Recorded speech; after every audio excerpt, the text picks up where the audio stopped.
Cette semaine, entretien avec un guerrier, on reçoit Luc Lévesque, coach propriétaire de l'école Le Clan de la Hyène, qui est située dans l'Anaudière et vient nous parler de Jiu-Jitsu. C'est la première fois qu'on reçoit un invité qui vient nous parler de Brazilian Jiu-Jitsu, en fait. Donc, on est très content de le recevoir. Cette semaine, le message pour vous, c'est abonnez-vous.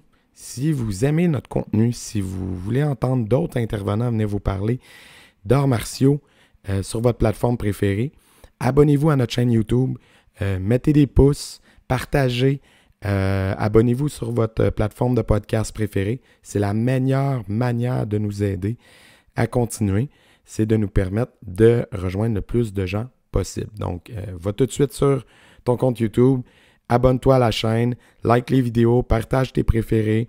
Gênez-vous pas pour laisser des commentaires si vous en avez. Et puis, si vous avez des invités à nous suggérer aussi, écrivez-nous, guerrierpodcast@gmail.com. Si vous avez un professeur que vous admirez, que vous avez eu dans le passé ou avec qui vous entraînez présentement, gênez-vous pas à nous soumettre des noms. Et suivez-nous sur Facebook et sur Instagram. Bon podcast! Les cicatrices nous rappellent d'où on arrive. Les combats qu'on doit livrer quand le destin chavire. Guerrier, on fera ce qu'il faut pour la famille. Cœur de lion, œil de tigre, on a la paix dans la mire. The battles are never ending, I know. But we will get up and get on with the fight. And we'll do whatever for what is right. Just put your trust in us, in us. Right. Cette semaine, entretien avec un guerrier. On est de retour avec une bonne qualité de son et un invité qui va pouvoir nous parler d'un style d'arts martiaux qu'on n'a pas encore exploré, le Jiu-Jitsu. On reçoit Luc Lévesque, qui est coach de Jiu dans la région de l'Assomption, c'est ça? Repentigny, en fait, oui. Repentigny, OK. Good. Bienvenue, Luc. Ça va bien? Oui, super, toi. Oui, mais merci d'avoir pris le temps cet après-midi de venir nous jaser. J'aimerais ça qu'on remonte, parce que j'ai été lire un peu ta bio sur ton site. Ça disait que, bon, dans ton enfance, tu avais fait du karaté. Donc, à quel moment dans ta vie c'est arrivé les arts martiaux? Comment c'est arrivé? Autour de 5-6 ans. Okay. Pour être franc avec toi, j'étais un petit garçon qui rêvait d'être une tortue ninja. Là. Ouais, comme beaucoup de monde, ouais. Ouais, exactement. Fait que je tripais beaucoup sur les tortues ninja, les Power Rangers, toutes ces affaires-là. Ouais. Le maniement d'armes, ça m'intéressait super gros. Là. Je voulais avoir des nunchakus, puis des trucs comme ça. Ouais. Puis moi, je suis originaire, à ce moment-là, on habitait à l'Épiphanie. Donc, Okay. dans la région, là, à cette époque-là surtout, c'était pas mal le karaté qui était disponible. Donc, c'est là que j'ai commencé. J'ai commencé à Saint-Roch-de-Lachigan. Je faisais du Yosekan. OK.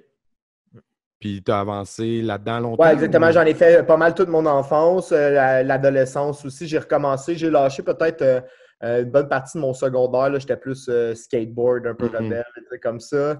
Puis quand je me suis approché de mes 18 ans, là, j'ai recommencé un peu les arts martiaux. Je suis retourné au karaté un petit peu, faire ce que je voulais faire. Mais après ça, j'ai tourné un peu plus vers la boxe, puis les arts martiaux d'autodéfense. J'ai fait du systema, qui est russe, un peu comme du Krav Maga, des trucs comme ça, les arts martiaux militaires.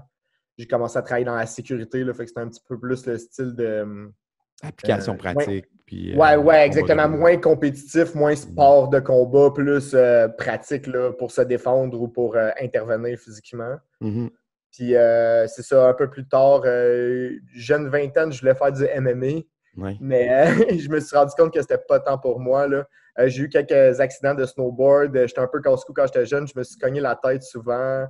J'ai mangé des coups au visage ou sur la tête assez longtemps. Puis là, déjà, je faisais des sessions de sparring. Puis après ça, j'avais mal à la tête. J'avais mal à la tête pour 2 jours. Je me sentais pas bien. Là, j'étais comme, oh, j'ai même pas fait un combat amateur encore. Puis genre, j'ai de la misère à... Ouais, exactement.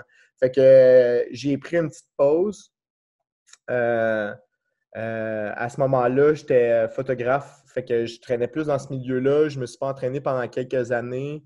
Puis je te dirais que ma santé physique a dégénéré rapidement. Ouais. J'ai pris du poids, je fumais, j'avais pas des bonnes horaires, etc. Puis là, je travaillais de nuit aussi, ça affectait un peu mon tempérament. Puis je commençais à être marabout. Exactement. Puis là, dans le fond... ma femme m'avait suggéré de retourner me battre. Puis j'avais pris ça et ça m'intéressait beaucoup. Puis il y a quelqu'un que je connaissais de l'extérieur qui faisait du Jiu-Jitsu. J'avais vu passer là, au début des réseaux sociaux des vidéos de compétition. Puis là, à ce moment-là, c'était les balbutiements de ce qu'on appelle le Ten Planet. Donc, c'est un système de jiu-jitsu brésilien seulement no-gi. OK. Donc, sans le kimono, sans l'uniforme.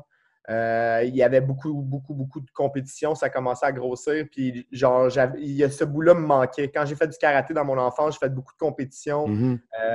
Puis, je m'ennuyais de ça. Donc, je voyais un moyen de me remettre en forme, de me faire du bien mentalement, physiquement. Puis il y avait une option d'aller tester pour de vrai, puis d'aller faire un sport où on pouvait se challenger. Puis, j'ai jamais fait de jiu. Fait explique-moi comment tu peux passer de je peux pas faire du MMA parce que je vais manger des coups. Je peux faire du jiu, puis c'est pas dangereux pour ma tête. Là. Exactement. Dans le fond, puis c'est un des points qu'on aime du jiu-jitsu, c'est que c'est un art martial où il n'y a pas de coups donnés, il n'y a pas de coups de poing, il n'y a pas de coups de pied. C'est du contrôle et préférablement au sol. Donc, oui, on a une partie debout qui ressemble beaucoup au judo, à la lutte, où en combat, en compétition, il va y avoir des points si tu es capable de faire tomber l'autre personne. Mais il y a tout un aspect défensif du jiu-jitsu où on aime beaucoup se battre sur notre dos. Donc, dans une position défensive en dessous de l'adversaire. Donc, cet aspect-là, il n'est pas...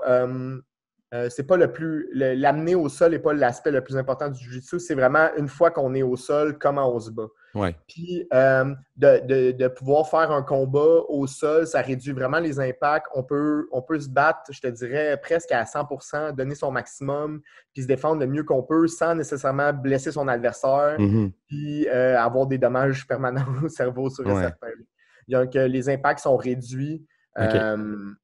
En anglais, souvent, ils vont dire le gentle art, c'est-à-dire que quand tu deviens quand même doué techniquement, il peut avoir un contrôle sans jamais nécessairement faire mal à l'autre personne, mais elle ne sera pas plus capable de s'en sortir. C'est une expression que j'avais entendue souvent, puis c'est drôle dans ma perception que j'avais de ce style-là. J'étais comme, il me semble que c'est tout sauf gentil, là, comme c'est exactement. Je suis totalement d'accord avec toi. Dans le fond, c'est un terme qui est utilisé, on comprend le principe, mais dans la pratique, c'est pas exactement le cas. Ou en tout cas, ça va prendre vraiment, vraiment beaucoup d'années à un pratiquant avant de se rendre au gentle art.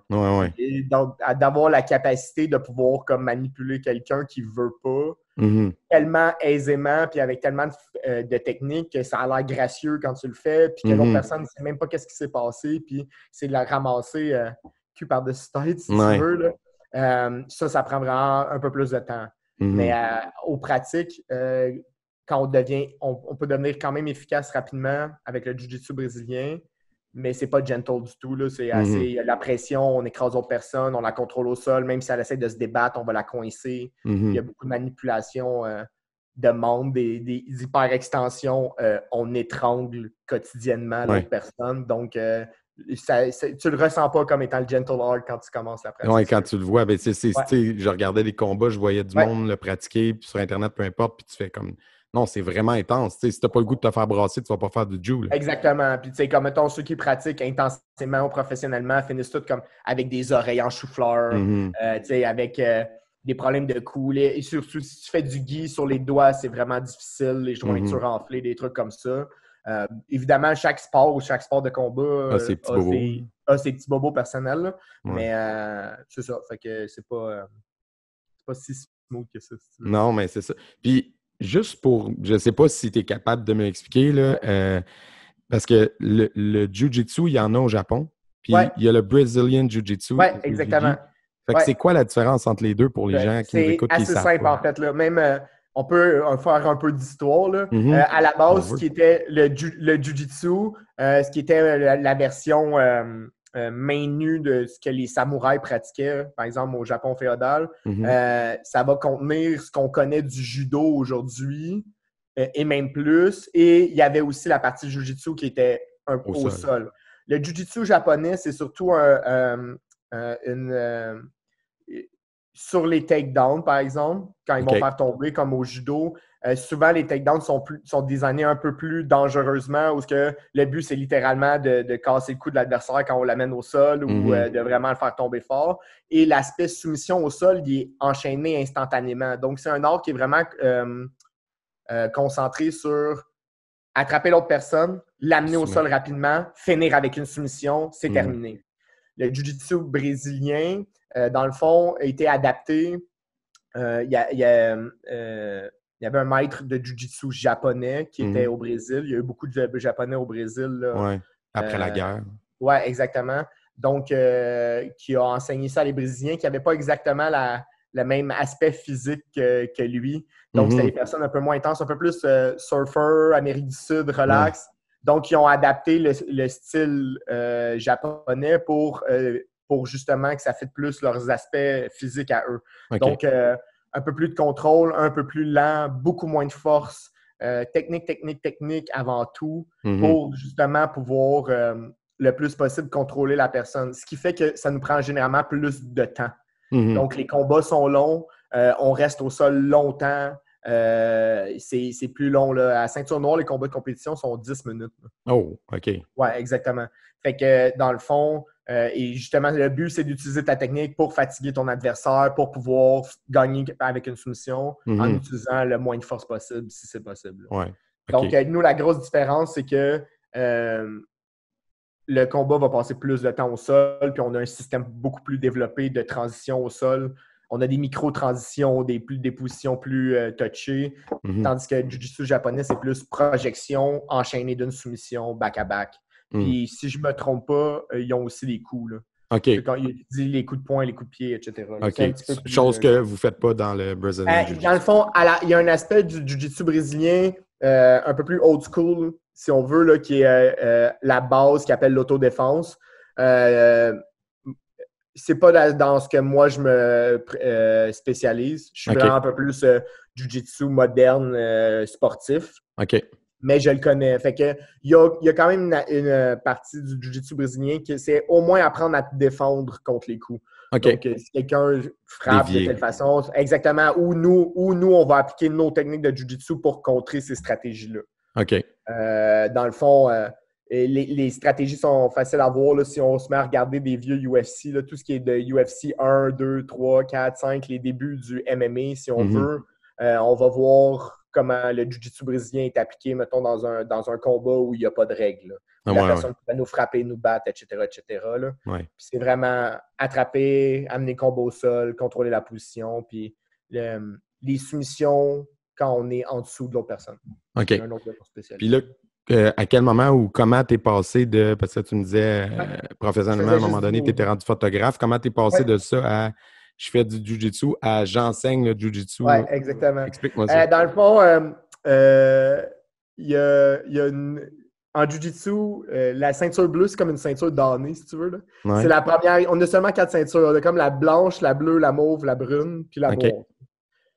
J'ai dit 4, mais 5 avec la blanche. Là. Souvent, ça prend généralement en moyenne comme 2 ans par ceinture. C'est quand même long. Puis, évidemment, il y a beaucoup de gens qui se rendent à la première, puis après ça, la vie en général, etc. Fait que c'est difficile de continuer puis de garder l'habitude de s'entraîner comme ça. Donc, moi, j'étais rendu là. J'ai fait 1 an et demi, 2 ans. J'ai eu ma ceinture, ça allait bien. Je faisais beaucoup de compétitions. Puis j'habitais à Montréal, puis dans le fond, on a déménagé, on est revenu dans la région d'où moi je viens, fait qu'on a déménagé à l'Assomption, comme tu disais tantôt. Puis mon gym à moi était à Verdun, à Montréal, donc c'était vraiment compliqué, exactement. Ouais. Puis les cours finissaient tard, etc. Fait que j'ai commencé à enseigner à des amis du coin, genre dans mon sous-sol. Pour le fun. Pour pouvoir m'entraîner une fois de temps en temps à la maison, puis aller à mon vrai gym comme 1 fois par semaine pour rester comme le plus stable que je peux, parce que c'était juste impossible d'y aller plus souvent. Puis là, finalement, ça commençait à être compliqué. Je commençais à annuler quand mes amis voulaient venir s'entraîner. J'étais vraiment sur le bord de lâcher. Puis j'étais un peu quelqu'un d'intense dans la vie. Là. Donc, pour m'empêcher de lâcher, j'ai juste comme trouvé un local pas trop cher dans le coin. Puis j'ai commencé à enseigner comme pour de vrai. Okay. Je me suis associé avec un de mes amis avec qui je m'entraînais. Puis on a juste ouvert un gym. Okay. Puis on a commencé dans un 500 pieds carrés. Là. C'était vraiment petit. OK. Puis là, est-ce que tu as trouvé une autre place? Est-ce que tu continues quand même, toi, ta formation ailleurs qu'à Verdun? Oui, exactement. Dans le fond, à ce moment-là, on a changé d'association vu que, justement, moi, je voulais faire du gi, c'était important. Je voulais apprendre comme le jiu-jitsu avec le gi. Donc, on s'est associé avec un professeur qui s'appelle Caio Terra, qui est 12 fois champion du monde, qui est brésilien d'origine, qui est une légende du sport. Puis, dans le fond, mon partner qui a parti le gym avec moi, lui, était plus haut gradé que moi.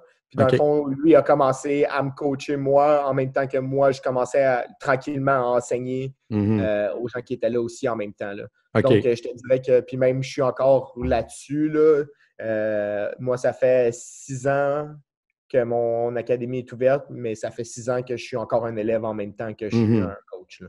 De toute façon, quand on fait les arts martiaux, techniquement, on va toujours. Ouais, Il y a toujours exactement. d'autres choses à Ouais, apprendre. tout à fait. Ouais. OK, cool. Puis là, vous êtes ouvert, donc tu dis depuis 6 ans, vous en êtes où maintenant? Parce que tu disais 500 pieds carrés au début, ça a grandi? Ouais, non, là, j'ai un local à peu près à 2500 pieds carrés, au-dessus de 1000 pieds carrés de tatami, une douche, vestiaire, un gym pour s'entraîner en arrière. Mais ça n'a vraiment pas été facile. Chaque sou qu'on a fait, on l'a réinvesti. J'ai déménagé 2 fois. J'ai même eu, à un moment donné, du mal à partir là, avec la ville puis les permis d'occupation. J'avais trouvé un bon local, puis finalement, on s'est fait dire qu'on n'avait pas le droit d'être là. Puis, tout ce genre de choses-là. Ouais. Dans la dernière année aussi, juste avant le COVID, j'ai rajouté 1000 pieds carrés à mon local, détruit Bon des timing. murs. Ouais. Puis je suis pas le seul. Là. Il y a vraiment beaucoup de monde qui ont fait ça. Parce que pour la plupart des gens, ça allait vraiment, vraiment bien. Janvier, février, mars 2020. Là. Ben oui. Moi, là, je te dirais que on avait trouvé un bon rythme là, pour l'académie. On a un gros programme pour enfants. Je donne des cours 6 jours par semaine. Ça allait à son paroxysme. Fait que là, nous, on avait tout agrandi. Puis là, dans le fond, en plus, on avait agrandi pour faire une section pour les parents et les visiteurs. Puis là, en ce moment, il n'y a pas personne dedans. On peut pas les avoir avec nous. Mais tu sais, c'est ça. Sinon, ça va vraiment bien. Même la saison qui vient de commencer, le programme d'enfants, etc. Tout le monde est là. C'est vraiment le fun. Les défis de cette année. Là. Ouais, c'est clair. C'est pas facile pour personne. Là. Je comprends ta position. Je fais le même métier que toi à temps plein. Puis en ce moment, tout le monde est stressé, tout le monde est angoissé. Là. C'est normal. Ouais, exactement. C'est des vrais défis cette année. Mais je pense qu'en même temps, c'est une belle opportunité pour nous de montrer l'exemple à nos élèves. Exact. Puis de comment on utilise les arts martiaux pour nous aider à passer au travers de ces moments-là. C'est pas tout le temps facile ni évident, mais je pense qu'on est probablement mieux outillés que les gens qui n'ont pas ça dans leur coffre à outils pour gérer les situations en ce moment. C'est clair. Puis tu sais, le milieu sportif, là, maintenant, on est comme un service essentiel, là, comme on reste ouvert et tout ça, mais en fait, on est tellement légiféré, c'est tellement encadré les normes qu'il faut qu'on suive que crème, on doit être un des milieux les plus sécuritaires. Ouais, ça, je suis d'accord avec toi. Genre, pour vrai, j'ai vu un meme là, cette semaine sur quand je dis que je suis coach d'arts martiaux, là, qu'est-ce que mes parents pensent que je fais, puis qu'est-ce que genre mes voisins pensent que je fais, puis c'est comme qu'est-ce que je fais en réalité, puis c'était juste quelqu'un qui passait la mop. J'ai jamais nettoyé autant de toute ma vie. C'est débile. Mais au moins, moi, c'est quelque chose qui a toujours été super important pour moi. Oui. En plus, comme en jiu-jitsu, on n'est pas juste debout sur les tatamis, là, on est couché dessus. Oui, le visage se frotte à terre. Il y a beaucoup de sueur, des trucs comme ça. Fait que moi, j'ai tout le temps été vraiment parano là-dessus. Quand tu rentres dans mon gym aussi, c'est clean, c'est moderne. Les murs sont blancs. Tout est propre, ça sent propre. C'est quelque chose qui a tout le temps été vraiment important pour moi, que les gens voient que comme c'est l'endroit le plus important pour moi, puis qu'on y met tout ce qu'on a, puis que quand tu viens ici, genre, tu as la meilleure qualité de ce que tu peux trouver. Oui, absolument. Et j'avais une question. Là, on va plus dans la philosophie puis dans les arts martiaux là, en général, mais toi, tu as pratiqué le karaté quand tu étais jeune, quand même longtemps. Et tu sais, quand on s'intéresse un peu au jiu-jitsu sur les réseaux sociaux, il y a beaucoup de puis, tu sais, quand on regarde les combattants, ceux qui pratiquent la MMA, souvent, il y a beaucoup de tel style fonctionne pas, le jiu fonctionne, tel truc, il y a tout le temps tel style versus tel style. Toi, tu as pratiqué les deux. Puis moi, dans la façon que je vois ça, un style debout puis un style au sol, c'est pas antinomique, c'est complémentaire, tu sais. Vraiment. Mais toi, tu as pratiqué les deux. C'est quoi ta perception de ça, de ce débat? Je te dirais que, comme la plupart des gens qui font du jiu-jitsu, les premières années que tu pratiques, c'est vraiment facile de devenir hautain par rapport aux autres, où il y a un léger sentiment de supériorité des gens qui font du grappling en général, que ce soit les lutteurs, le judo ou le jiu-jitsu, ou je sais pas qu'est-ce qui fait dans la culture ou quoi que ce soit, que ça, c'est présent. Je te dirais que moi, j'en ai déjà été victime aussi. J'ai déjà été comme ça. Avec les années, on change un petit peu. Je suis d'accord avec toi. Puis pour moi, le test ultime par rapport à l'efficacité des arts martiaux, il est super facile. C'est le MMA professionnel. Il n'y a rien qui peut battre ça. Si tu veux savoir comme les meilleures techniques qui marchent, qu'est-ce qui peut marcher, comment ça peut marcher, si deux personnes devaient se battre, qui a la meilleure chance, je pense que la personne qui a le plus gros coffre à outils, qui a le plus d'armes efficaces dans son jeu, c'est la personne qui va gagner, sûr et certain. Je pense que tu peux plus gagner avec un style unique, si tu veux mon avis. Tu parles dans une situation de sport professionnel, pas dans une situation d'autodéfense.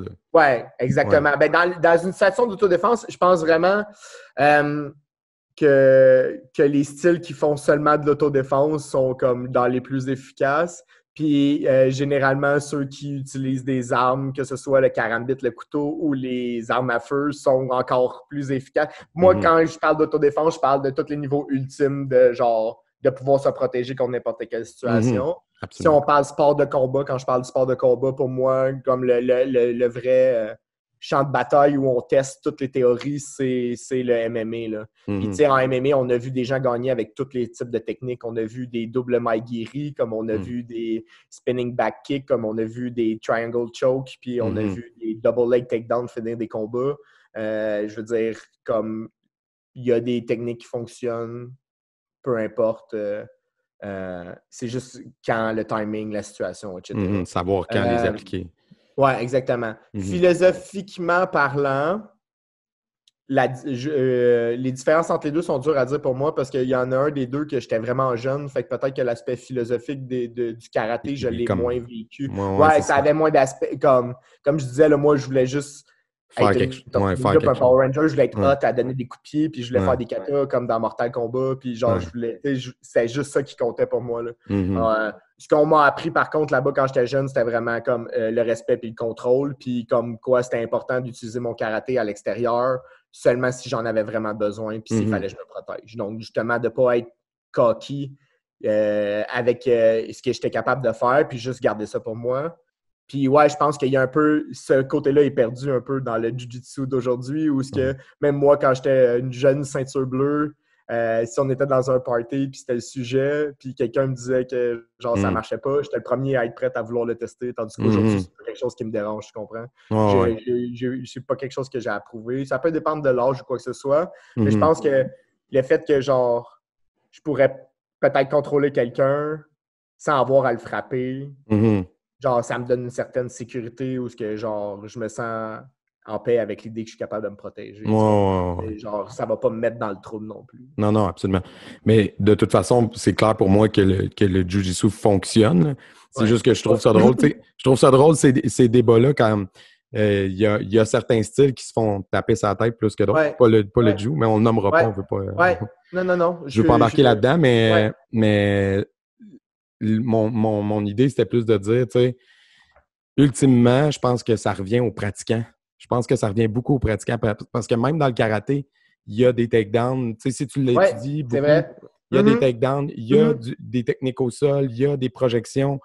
Donc, ça dépend de beaucoup de qui t'a enseigné, puis de la façon qu'il t'a enseigné, puis qu'est-ce qu'on t'a montré à appliquer ou ne pas appliquer, tu sais, puis est-ce qu'on t'a montré de la bonne façon, ultimement. Parce que je suis convaincu qu'il y a des instructeurs de jiu qui montrent ça tout croche ou de la mauvaise façon. Non, mais c'est comme dans... Ouais, exactement. Puis tu sais, comme...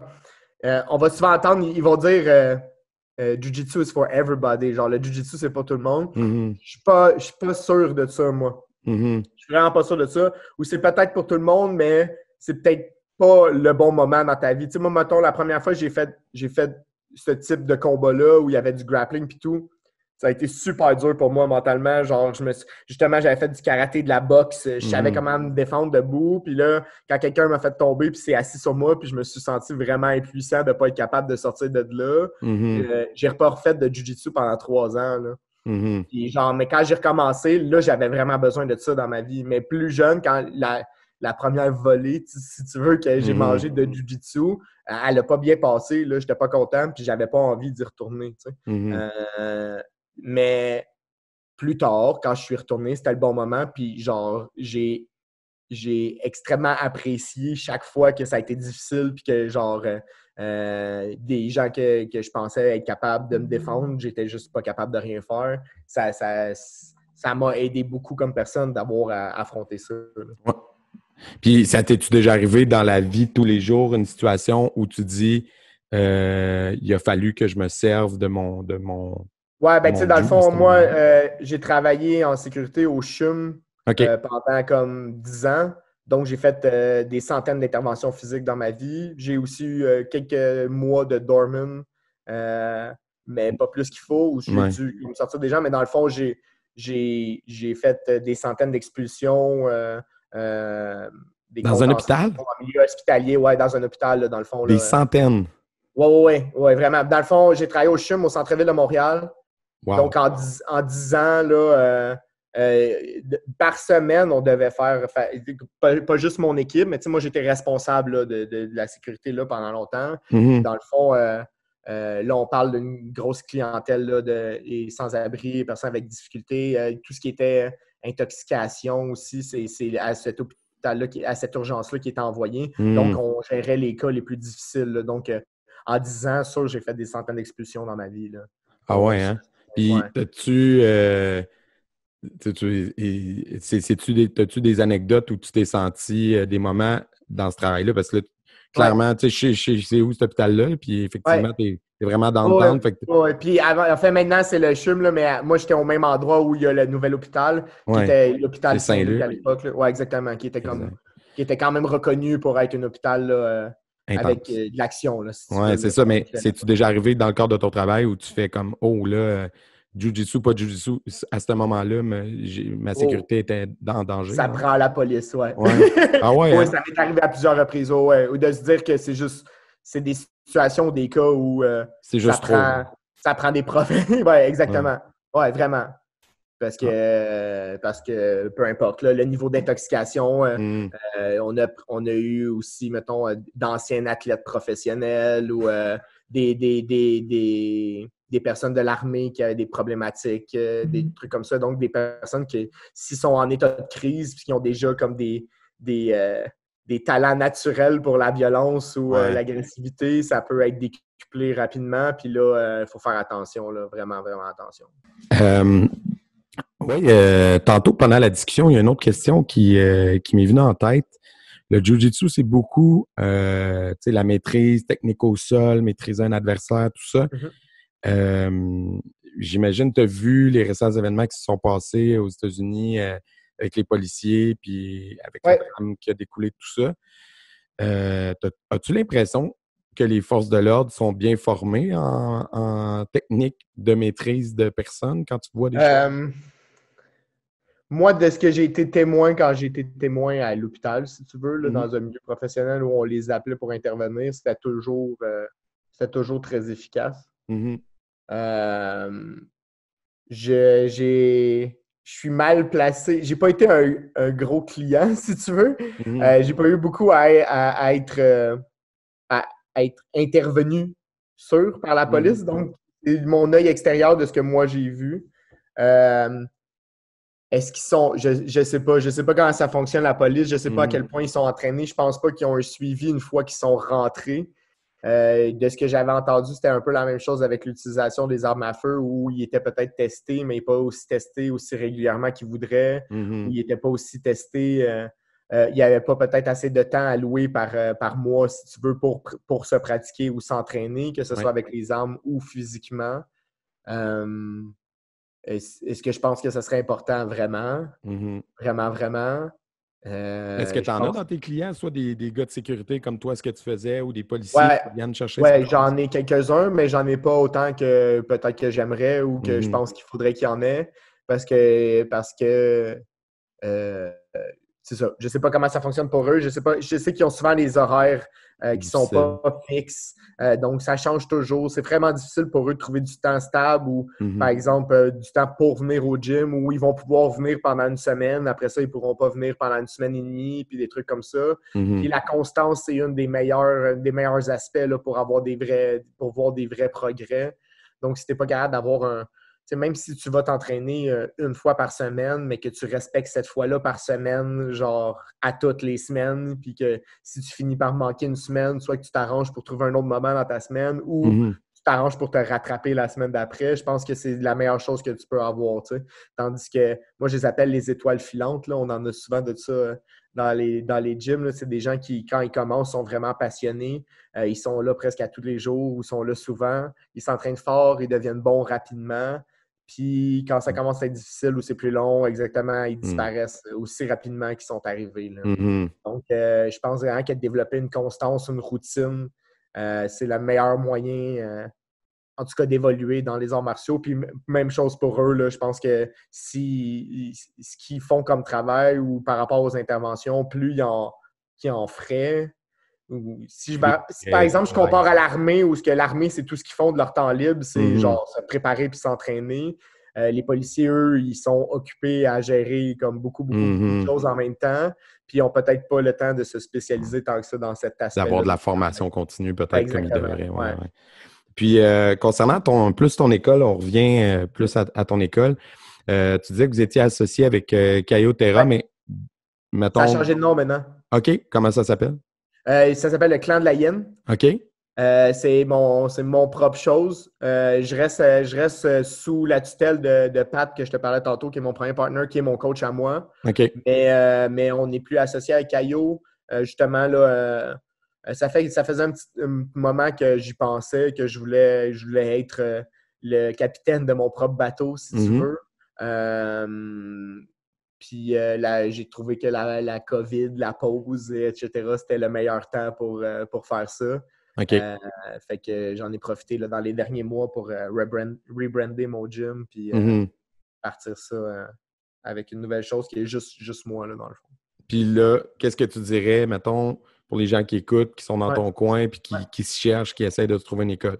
Qu'est-ce qui distingue ton école? C'est quoi les particularités? C'est quoi que vous enseignez qu'il n'y aura pas dans une autre école de Jiu-Jitsu? 100% l'ambiance quand tu rentres. Moi, je suis un père de famille, là, j'ai 4 enfants. Wow, mon programme de kids aussi est quand même big. La plupart de mes élèves adultes sont soit des parents d'enfants qui s'entraînent dans mon gym ou des adultes, là, trentaine, professionnels qui ont qui ont un travail de jour puis qui font des arts martiaux pour se tenir en forme puis avoir du plaisir le soir, si tu veux. Donc, on n'est pas... c'est ça. Fait que c'est une ambiance un peu plus familiale, un peu plus relax. Même le jiu-jitsu en général, comment moi je fonctionne, il y a un peu moins de... On est un petit peu moins traditionnel, si tu veux, là, dans les saluts, dans les termes, les trucs comme ça. La plupart de mes élèves m'appellent par mon nom. J'ai pas de titre. Si tu veux, la culture brésilienne a une grosse influence sur le jiu-jitsu brésilien, sur l'ambiance, si tu veux, dans les gyms. En tout cas, sur la mienne aussi. Où, c'est ça, on est là pour avoir du plaisir, là. Puis pour se tenir en forme. Sinon, je te dirais que au point de vue arts martiaux, la priorité numéro 1 pour nous, ça reste la technique. C'est là-dessus qu'on focus le plus. Je suis un peu geek de Jiu-Jitsu, là, donc j'aime étudier beaucoup les techniques, pourquoi on agrippe comme ça au lieu de comme ça, pourquoi ça se passe comme ça, pourquoi je vais préférer pas me battre pour telle position puis attendre plus tard. Donc ça, c'est vraiment moi ce que j'aime le plus là, de comment j'enseigne. Parce que là, c'est ça, tantôt tu disais, il y a la pratique sans Guy avec Guy. Là, maintenant, vous êtes avec Guy. On fait les deux, en fait. Vous faites les deux, OK. Ouais. Puis donc, il y a la pratique plus sportive, mais il y a mettons, le côté autodéfense que tu parlais tantôt, vous l'enseignez aussi. Ouais, dans le fond, moi, comme je montre un jiu-jitsu que je pense peut fonctionner dans toutes les situations le plus possible. J'aime un peu moins il y a des positions qu'on va appeler comme ultra sportives, si tu veux, là, qui n'ont aucune utilité dans la rue, que jamais genre je me placerais comme ça dans un combat où quelqu'un pourrait me frapper, etc. Ça, je le prends toujours en considération, puis j'en parle quand j'enseigne la technique. Fait que je peux me placer dans une situation, expliquer qu'est-ce qu'on va faire aujourd'hui, expliquer si j'étais dans un match de Jiu-Jitsu, par exemple, ça me donnerait 4 points, puis ça me met en position pour accéder à une meilleure position qui va me donner plus de points, ou etc., ou va me permettre d'attaquer une soumission rapidement. Puis je suis capable aussi d'expliquer que pour les mêmes raisons aussi dans la rue, ça empêcherait la personne de me frapper ou de. Genre, j'aime les deux aspects. Là. Je parle de tout pendant que j'enseigne. OK, cool. Puis c'est quoi ton plan de match pour le futur? Comment ça va là, avec le retour COVID? Est-ce que tu as récupéré tous tes élèves ou c'est plus difficile? Même pour les adultes, c'est un peu plus touché. J'avais aussi j'avais des un peu plus jeunes qui sont aussi à la merci de où ils habitent, de qui ils fréquentent, des choses comme ça. Les enfants, je suis vraiment content. La grande majorité sont revenus, ceux qui étaient là. OK. J'ai même été capable d'aller chercher des nouveaux sans, jusqu'à la dernière minute, c'était on a-tu une session, on a-tu pas de session, on peut-tu commencer septembre, etc.